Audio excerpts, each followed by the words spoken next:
دنیا بھر میں آج 20 جون کو پناہ گزین کا عالمی دن منایا جا رہا ہے۔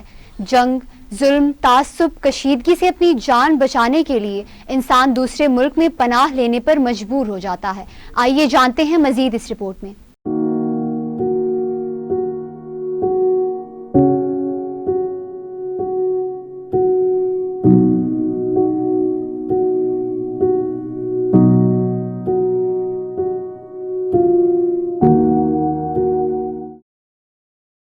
دنیا بھر میں جنگ، تعصب، کشیدگی اور دیگر تنازعات کے باعث 7 کروڑ سے زائد انسان بے گھر ہیں۔ ہر ایک منٹ میں 20 انسان جنگ کی تباہ کاریوں کی بنا پر اپنا گھر بار چھوڑ کر پناہ گزین کی فہرست میں شامل ہو رہے ہیں۔ پناہ گزین کے ساتھ اظہار یکجہتی اور درپیش مسائل سے آگاہی کے لیے 20 جون کو پناہ گزین کا عالمی دن منایا جاتا ہے۔ افغانستان، شام اور سوڈان میں بے گھر ہونے والوں کی تعداد سر فہرست ہے۔ دنیا میں ان کی کل تعداد 4 کروڑ 37 لاکھ ہے۔ مزید 2 کروڑ 75 لاکھ افراد اپنے ہی ملک میں بے سر و سامانی کی زندگی گزار رہے ہیں۔ ان کو پناہ دینے والے ممالک میں ایران، پاکستان، ترکی، جرمنی اور لبنان سر فہرست ہیں۔ تقریباً 25 لاکھ سے زائد افغان مہاجرین پناہ کی تلاش میں پاکستان آئے۔ پاکستان پناہ گزینوں کے اس بوجھ کو گزشتہ 3 دہائیوں سے برداشت کر رہا ہے۔ پاکستان شاید دنیا کا وہ واحد ملک ہے جہاں افغان مہاجرین کو گھومنے پھرنے، ذاتی کاروبار، شادی اور رہائش اختیار کرنے کی آزادی ہے۔ جن ملکوں میں جنگ کی وجہ سے لوگ بے گھر ہو جائیں، انہی ممالک کو چاہیے کہ اپنے ملک میں پناہ دیں۔ اگر یہ اصول بنا لیا جائے تو جنگوں میں خاصی کمی واقع ہو جائے گی۔